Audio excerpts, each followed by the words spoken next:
Hi, boys and girls. This is Miss Joanie. I'm just coming to you today to be able to read the book, Train Your Dragon to Follow Rules by Steve Herman. Now, we've talked many times in class about how we look at our cover and the illustrations on our cover to give us an idea of what this book is about. So if you will look over the cover, I want you to look at each illustration that's on the cover to see what you think this book is going to be about.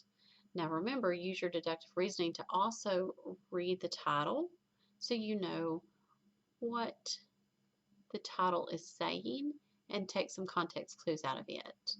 So you see a dragon here, and he is making or saying rules, rules, rules. Keep going the wrong way, forgive me. And you see a young man who looks like he's in some type of distress. Now we've talked about what the word distress means, and it looks like both of these individuals are in distress. So I want you to think about that as we're reading this book. We're going to go ahead and get started. Inside the title page, it's before the title page, it says this dragon book belongs to, and this belongs to obviously our classroom, the best classroom. Train Your Dragon to Follow Rules by Steve Herman. Steve Herman is not only the author of this book, but what else is he? I bet you answered correctly. He is also the illustrator. For those of you that aren't real sure what an illustrator does, the illustrator is the individual that's responsible for the graphics in the book or the pictures in the book. They actually come up and illustrate those pictures, which means that they draw them or they create them. Hello, my name is Drew, and I've got a big surprise. I'll bet you won't believe your eyes. Ta-da! It's a dragon. Don't get scared. He isn't mean. Isn't he the coolest pet that you have ever seen? What would it be like to have a dragon as a pet, I wonder? His name is Diggory-Doo. I've trained him to be good, to not do what he shouldn't, and to do the things he should. But since he was a little guy, he'd always misbehave. Let me tell you all about the troubles that he gave. See, he's in distress. They both look like they're in distress here, don't they? Here, do they look like they're in distress? No, but he was talking about how well-behaved Diggory-Doo was here, or is here. Over here, he's talking about the trouble that he made.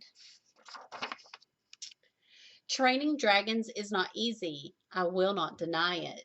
Whenever I'd lay down the law, Diggory would defy it. Have you ever been given a rule or a law that you don't like to follow and you defy it? I'm a dragon, not a kid, he'd say, and it's not fair one bit that I must do what humans do. He really threw a fit. So look at his body language here. What's happening with his nose? What's that illustration telling us about how Diggory is feeling?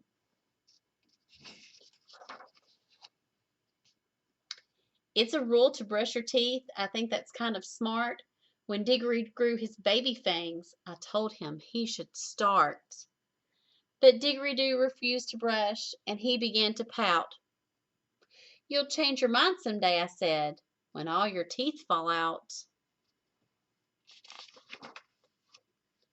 Another rule we follow, which my Diggory did not like, was he has to wear a helmet every time he rides his bike. Please don't make me wear it. It's not cool, he said. I asked him if he thinks it's cool to fall and hurt his head. The rules say we must go to school 5 whole days a week, and when we're in the classroom, we must raise our hand to speak. I told Diggory, everybody follows rules in school. Everywhere I go, he yelled, I run into a rule. Look how he's feeling here. I also want you to look at Drew. How do you think he's feeling? He's having to explain this over and over again.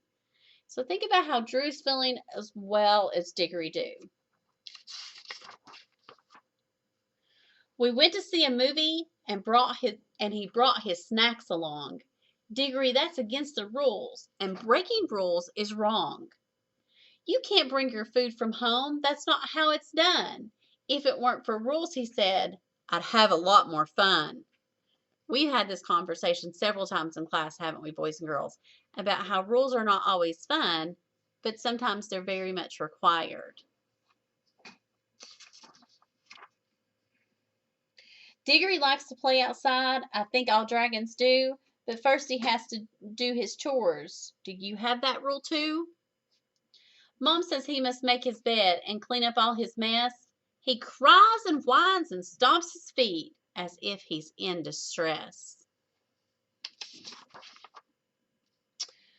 One night, Dad said, Diggory-Doo, it's time to go to bed.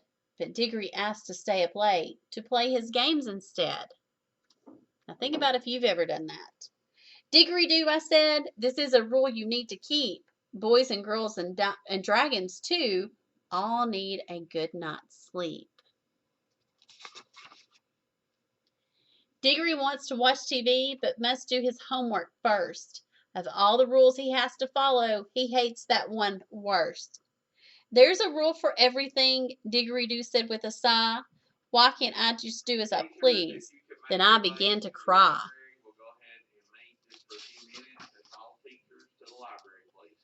I always have to follow rules, said Diggory with dismay. Diggory, stop complaining about the rules you must obey. Diggory-Doo, I told him, how I wish you understood that although you do not like them, having rules is good. Some rules will protect us and keep us safe from harm. If you obey them like you should, they work just like a charm. Like look before you cross the street and never talk to strangers. Rules like that help us avoid unnecessary dangers. Other rules are for our health. They keep our bodies fit, like brush your teeth and get your sleep and exercise a bit. Don't forget to take a bath and eat a healthy dinner. Follow these rules every day. You're sure to be a winner. So boys and girls, we have talked about some of these things, how certain rules are for your well-being. And a lot of them may not make sense, but in the long run, they have a purpose. So that's what Diggory-Doo's learning as well. Some rules govern how we act and help us get along. Speak real sweet to folks you meet and admit when you are wrong. Other rules that we should follow help us get things done.